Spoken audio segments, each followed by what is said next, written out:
Play list में अगर जाते हैं ना, वहाँ पे थ्योरी हम पढ़ाए हुए हैं लगभग चैप्टर को, और उसी से ऑब्जेक्टिव टाइप का सवाल बनता है सभी एग्जाम में। किसी भी कॉम्पिटिटिव एग्जाम हो या फिर ITI में अगर पढ़ रहे हैं, थ्योरी पढ़ लेते हैं अगर भाई, तो बनना बड़ी आसान हो जाएगा ऑब्जेक्टिव टाइप, और समझ में भी आ जाएगा आपको कि सवाल किस टाइप का है, और पहचान जाइएगा। बहुत ऐसा फिगर को भी हम बताए हुए हैं, और समझना आसान हो जाएगा, है ना।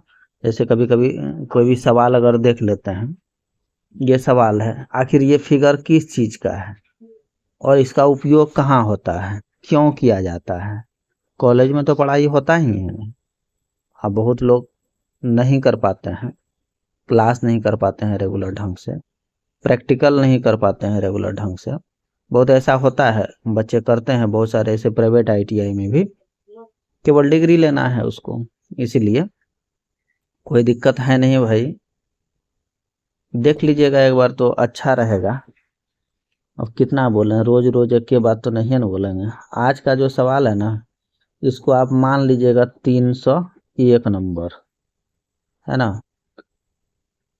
301 नंबर का सवाल है, पार्ट 2 है ये, निम्न क्वेश्चन बैंक का, 41 नंबर से जो दर्शाया हुआ है। एक्स के रूप में चिन्हित भाग का नाम पूछ रहा है आपसे। ये सबसे पहले जान जाइए ये है क्या, है ना।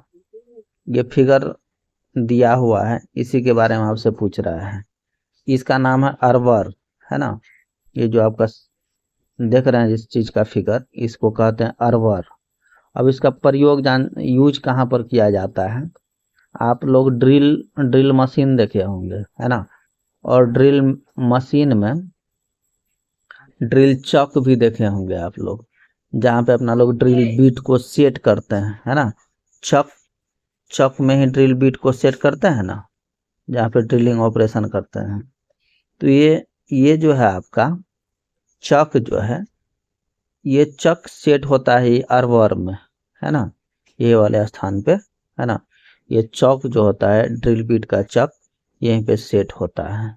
और ये अरवर जो सेट रहता है, ये स्पेंडल के अंदर सेट रहता है। ठीक है, इतना जान जाइए कि ये जो अरवर है स्पेंडल, ड्रिल मशीन का स्पेंडल के अंदर सेट रहता है। ये मॉर्स टेपर कटा हुआ है इस पे। अरवर पे कौन सा टेपर कटा हुआ रहता है, मॉर्स टेपर। अरवर का यूज क्या करते हैं, ड्रिल मशीन के चक को पकड़ने के लिए अरवर का उपयोग किया जाता है। ठीक है ना। अगला सवाल पे चलिए। कौन से रिमर में एक लंबा टेपर लीड होता है, पूछ रहा है। कोई ऐसा रिमर के बारे में बताइए जिसमें एक लंबा टेपर लीड लगा होता है। ठीक है ना। इससे पहले वाले वीडियो में हम बताए हुए थे, इस टाइप का सवाल था, और सभी ऑप्शन को हम बारी बारी से बताए हुए थे। आप देख लीजिएगा ना तो समझ में आ जाएगा। इसका राइट आंसर हो जाएगा बी नंबर का, हैंड रिमर। हैंड रिमर में जो है ना आपका एक लंबा सा टेपर लीड होता है। ड्रिल किए गए होल पर किस प्रकार का दोष है, देख लेते हैं। ये जो होल आपको ड्रिल अगर किया हुआ है ना, सवाल पहले एक बार फिर से देख लीजिए। ड्रिल किए गए होल पर किस प्रकार का दोष है। इस ड्रिल मशीन से, है ना, ये ड्रिल बीट से यहाँ तक जो हिस्सा है आपका, इस ड्रिल बीट से ये होल अगर किया गया है यहाँ पे, है ना, इसमें दोष पूछ रहा है किस प्रकार का दोष है। तो इसको आप मिटाने दीजिए हमको। आपको फिगर देख करके ही समझ में आ जाएगा दोष किस प्रकार का है। ये देख रहे हैं, ये सेंटर लाइन से जो एक्सिस खींचा हुआ है ना। सेंटर तो यहाँ होना चाहिए, अगर आप देखिएगा फिगर के अकॉर्डिंग। यहाँ पे एक जो है ये वाला हिस्सा, एक देख लीजिए, ये बड़ा हो गया, है ना। एक यहाँ पे टर्निंग है, एक बड़ा है, और ये एक सीधे छोटा आपको दिख रहा है ना। एक साइड आपका ये लिप है, ये लिप एक साइड बड़ा है ना, एक साइड लिप छोटा है। तो जब सही लिप अगर नहीं रहेगा तो आपका क्या होगा, जहां आप ड्रिल करिएगा तो वहां क्या होगा, ओवर साइज का होल नहीं हो जाएगा क्या। तो इसका राइट आंसर हो जाएगा आपका क्या, सी नंबर का ओवर साइज होल। आपका ये जो ड्रिल बिट है, इसका जो लिप है, देख रहे हैं स्पष्ट, आपको हम फिर से मिटा के दिखा देते हैं। ये होना चाहिए इसका सेंटर, है ना, लेकिन यहाँ भी एक, ये देख लीजिए लिप, यहाँ पे टर्निंग है थोड़ा सा, और इस वाले लिप को आप देख लीजिए, ये थोड़ा सा छोटा दिख रहा है। तो ये दोनों लिप, एक लिप बड़ा है एक लिप छोटा है, तो इसके द्वारा जो भी ऑपरेशन होगा ड्रिलिंग से संबंधित, ओवर साइज होल हो जाएगा, सीधी सी बात है। अगला सवाल पे चलते हैं फिर। इसमें कह रहा अगर ग्राइंडिंग व्हील के छिद्र बंद हो जाए तो दोष क्या होगा, दोष के बारे में पूछ रहा है। जैसे ग्राइंडिंग व्हील है ना, ग्राइंडिंग मशीन को देखबे न किए हैं, ये व्हील है, इसमें तो छोटा छोटा कटा रहता है ना, तब ना अपना लोग कोई भी पार्ट को ग्राइंडिंग कर पाते हैं। छिद्र रहता है, और कभी कभी यही छिद्र प्लेन हो जाता है घिसने के बाद, है ना, उसी को क्या कहते हैं अपना लोग, ग्लेजिंग कहते हैं ना। ये जो है बहुत अधिक चलने के बाद ये छिद्र चिकनापन हो जाता है ना, जिसको अपना लोग क्या कहते हैं, ग्लेजिंग हो गया है। अब वो कह रहा है छिद्र है पर ये छिद्र बंद हो गया, इससे जो आपको कोई भी मेटल को काटे होंगे, मतलब घिसे होंगे इस पर, तो उसका जो है क्या कहते हैं, मटेरियल इस छिद्र को भर दिया होगा, भर गया होगा, उसका जो है मटेरियल इस छिद्र में भर गया होगा। उसके बारे में हम इस टाइप का सवाल पिछले कई वीडियो में कराए हुए हैं। हर ड्रिलिंग से संबंधित, ग्लेजिंग, लोडिंग, ड्रेसिंग से संबंधित टोटल हम कराए हुए हैं सभी, मतलब एक एक ऑप्शन को बताए हुए हैं। आप लोग देखिएगा ना शुरू से, तो इसमें हमको उतना समझाने का जरूरत ही नहीं पड़ेगा, है ना। इसका जो छिद्र अगर भर जाए, है ना, सही से, तो कटाई थोड़े कर पाएगा फिर। तो इसी वाले दोष के बारे में पूछ रहा है, तो उस दोष को अपना लोग क्या कहते हैं, लोडिंग कहते हैं। सी नंबर का इसका राइट आंसर हो जाएगा लोडिंग, है ना। अगला सवाल पे चलते हैं फिर। इसमें कह रहा है कि किस कास्ट आयरन में मशीन टूल में कंपन और टूल चटरिंग को कम करने की क्षमता होती है। कौन सा कास्ट आयरन में, है ना। चटरिंग मतलब समझ रहे हैं ना, आवाज करता है ना, उसी को कहते हैं चटरिंग, है ना। अब कंपन तो समझिए रहे हैं, कौन ऐसा धातु है, कौन ऐसा आयरन है जिसमें कंपन कम होता है और चटरिंग कम होता है, ये आपसे पूछ रहा है, ठीक है। तो सबसे पहले इसका आंसर देख लीजिए, राइट आंसर हो जाएगा ए, ग्रे कास्ट आयरन। आप लोग एक वो चीज देखे होंगे, कास्ट आयरन सुने होंगे आप लोग, है ना। ग्रे कास्ट आयरन जो होता है, जो आपका ये ऑप्शन में है, ये आसानी से और अच्छे तरीका से ढल जाता है ना, ढाला जा सकता है किसी भी रूप में, ठीक है। जैसे लेथ मशीन में बेंच वाइज में बोले ना, कास्ट आयरन का बना होता है। क्यों बना होता है, क्योंकि चेटरिंग उसमें कम होता है ना, और क्या होता है, वाइब्रेशन कम करता है ना, शॉक को सहने का जो है ना क्षमता होता है जो ग्रे कास्ट आयरन में, इसीलिए अधिकतर लोग इसका प्रयोग करते हैं, ठीक है।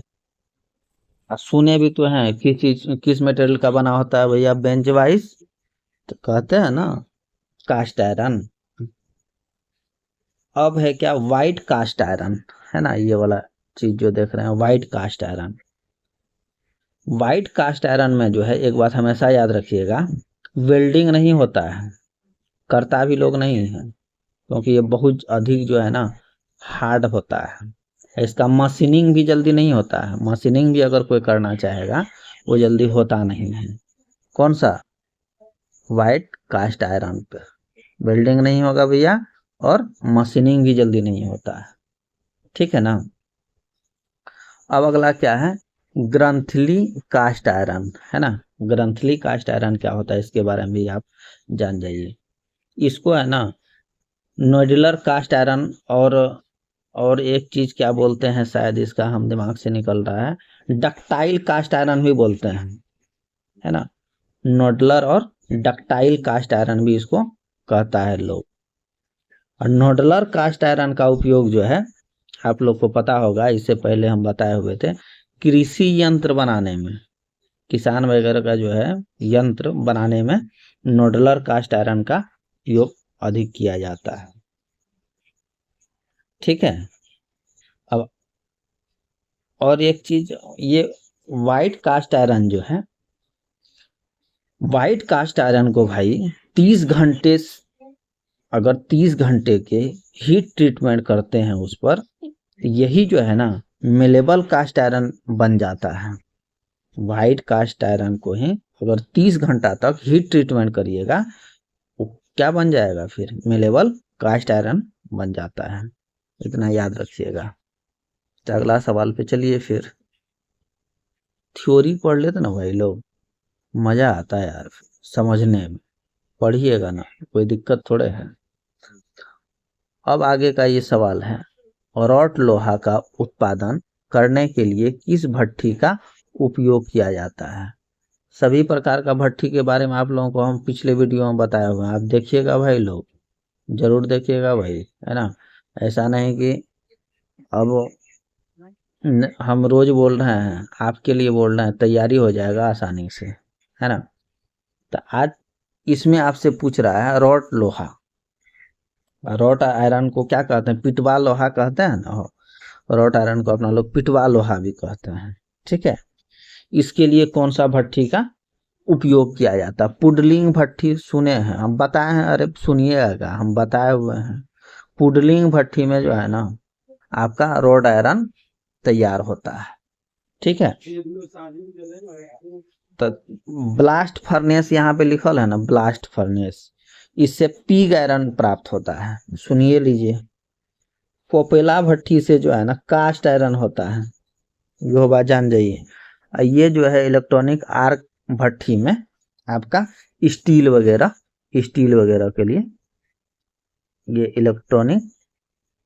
इलेक्ट्रिक आर्क भट्ठी का उपयोग किया जाता है। इसका राइट आंसर तो जानिए रहे हैं, सी नंबर था, पुडलिंग भट्ठी में आप लोग का रॉड आयरन का निर्माण होता है।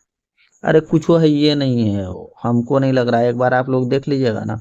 हम कह रहे हैं लगातार 10 गो वीडियो अगर हमारा देख लेते हैं आप, तो 100 सवाल बन जाएगा। कभी ये टोटल चीज पढ़ा है हमारे सभी के बारे में, और सभी ऑप्शन को हम बारी बारी से बताए ना, उस टाइप का एक बार उधर देख लीजिएगा। हम जैसे एक एक ऑप्शन को बताए हुए हैं, वही आगे सवाल चेंज हो जाता है। कभी ब्लास्ट फर्नेस के बारे में पूछ रहा है, कौन सा उत्पादन के लिए कौन सा लोहा का उत्पादन होता है। कपोला भट्टी में किसका निर्माण होता है। अभी रॉट आयरन के बारे में पूछ लिया। तो 3-4 क्वेश्चन तो यहीं से आपका मिलता जुलता है। तो आसानी कुछ है, ये नहीं है हमको नहीं लग रहा ITI में कुछ है, बाकी देखिए ना। अगला सवाल है, जस्ता निकालने के लिए किस अयस्क का प्रयोग। अब यहाँ अयस्क के बारे में पूछ रहा है। जस्ता जिंक जो अपना लोग बोलते हैं, जिंक के ना जस्ता है हो, तो वो कौन सा अयस्क से प्राप्त होता है अपना लोग को, यही बारे में पूछ रहा है ना। तो सबसे पहले आप देख लीजिए, बॉक्साइड जो होता है, ठीक है, ये जो आपका है बॉक्साइड से अपना लोग को कौन चीज मिलता है, एल्युमिनियम मिलता है ना हमको। ठीक है, बॉक्साइड जो है आपका अयस्क, इससे एल्युमिनियम मिलता है। गेलेना से अपना लोग को शीशा नहीं मिलता है, नहीं जानते हैं क्या ये सब बात, शीशा मिलता है। उसके बाद और कौन चीज रहा, केलेमाइन है ना, केलेमाइन से अपना लोग को क्या मिलता है, जस्ता नहीं मिलता है। जो भी पूछ रहा है अपना लोग को, जस्ता, और इसी को जिंक भी तो कहते हैं, वो कुछ है, ये नहीं है, फालतू बात है। इसका राइट आंसर क्या हो जाएगा, सी हो जाएगा। अब केस्टेराइड से क्या मिलता है वो बात, अब इसको काहे छोड़िएगा। टीन टीन जो अपना लोग को प्राप्त होता है, टीन, TIN, टीन, है ना। टीन जो है प्राप्त होता है अपना लोग को केस्टेराइड से। ठीक है, ये अपना लोग को प्राप्त हो जाता है स्टेराइड से टीन। अब मान लीजिए अभी आपको जस्ता इसके बारे में पूछ रहा है, जस्ता के बारे में कौन सा अयस्क है, और कभी पूछ लेगा कि भैया गेलेना या बॉक्साइट का, ये बॉक्साइट जो अयस्क है कौन सा धातु का निर्माण करता है, तो एल्युमिनियम का करता है। उल्टा पुल्टा करके पूछ लेगा, सब ऑप्शन हम बता रहे हैं आपको, दिमाग में रहेगा, कुछ है ये नहीं है वो, मेरे ख्याल से। देखिए ना, अब देख लीजिए इसमें सवाल आपसे किस प्रकार से पूछ रहा है, किस उपकरण का उपयोग बियरिंग की आंतरिक क्लियरेंस की जांच करने के लिए किया जाता है। जैसे बियरिंग है ना, ठीक है, ये बियरिंग है ही दोनों का बीच का जो है, ठीक है, ये बीच में इसका जो है आपका क्लियरेंस, इसी को ना बोलते हैं क्लियरेंस, बेयरिंग का क्लियरेंस, इसके बीच के है ना अंतराल को जांच करने के लिए इसमें से कौन सा गेज का उपयोग किया जाता है। इसमें जो है ना फीलर गेज का उपयोग किया जाता है। दो मिलने वाले पार्ट के बीच के अंतराल को जांच करने के लिए अपना लोग फीलर गेज का प्रयोग करते हैं, पहले भी पढ़ाए हुए थे। यहाँ भी तो वही ना बात है, ये एक पार्ट ये है और दूसरा पार्ट ये वाला है, इसके बीच में ये है ना क्लियरेंस हुआ, इस क्लियरेंस को जांच करने के लिए अपना लोग फीलर गेज का उपयोग करते हैं। कुछ वह ये नहीं है, वही बात है, उल्टा पुल्टा करके आपसे पूछ रहा है। अब देख लीजिए, एक्स के रूप में चिन्हित भाग का नाम बताइए। ये है कौन चीज, सबसे पहले ये बात जान जाइए। इसको कहते हैं स्टेक्टर, है ना, ये फिगर है स्टेक्टर का, ठीक है। अब इसका उपयोग कहाँ किया जाता है उसके बारे में जान जाइए। यही वाला जो है ना एक्स के रूप में जो पूछ रहा है आपसे, इसको कहते हैं फिंगर्स। इसका राइट आंसर हो जाएगा फिंगर्स। तो फिंगर्स मतलब आप समझिए रहे ना, कोई भी चीज पकड़ने वाला है ना, हाथ का उंगली के माध्यम से, हाथ के माध्यम से, फिंगर के माध्यम से कोई भी धातु को पकड़बे न करिएगा, हो हाथ से पकड़ते हैं ना, हो तो वही चीज है, ये वाला फिंगर है। एक्स के रूप में जो पूछ रहा है इसका नाम है फिंगर। तो इससे क्या करिएगा, कोई भी मेटल टेप वगैरह अगर कहीं पे यूज कर रहे हैं, टूट जाता है कभी अंदर में होल वगैरह में, उसको पकड़ने के लिए है ना ये वाला, ये टूल्स का उपयोग करते हैं। ये फिंगर्स को, ये वाला को थोड़ा सा आगे कर देते हैं, उस जैसे होल में डाल दिए, टेप को पकड़ लिए, इसको थोड़ा सा नीचे कर दिए, है ना, तो ये टाइट हो गया, उसको जिस साइज में उसको पकड़ लिया, फिर आसानी से इसको निकाल लेते हैं। सीधी सी बात है ना। अगर बड़ा साइज का कोई है तो इसको ऊपर कर दिए, एक गैप, फिंगर का गैप थोड़ा सा बढ़ जाता है, तो फिर इसको फिर नीचे करके टाइट करके उसको निकाल लेते हैं। सीधी सी बात है।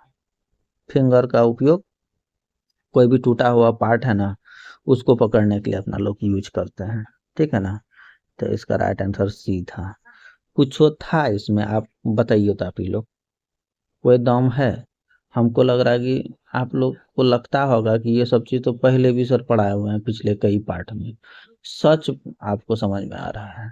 सभी जो ऑप्शन है, सभी जो सवाल है एक दूसरे से मिलता जुलता है। इसीलिए मिलता जुलता लग रहा है क्योंकि सारे ऑप्शन को हम बारी बारी से बता चुके हैं, और सारे ऑप्शन को जो हम बारी बारी से बता रहे हैं आपको, नया नया कुछ लग ही नहीं रहा है। आसानी से आराम से तैयारी हो जाएगा आप सभी का, सोचने का बात नहीं है इसमें, ठीक है। मिलते हैं भाई फिर अगले वीडियो में, देखिएगा।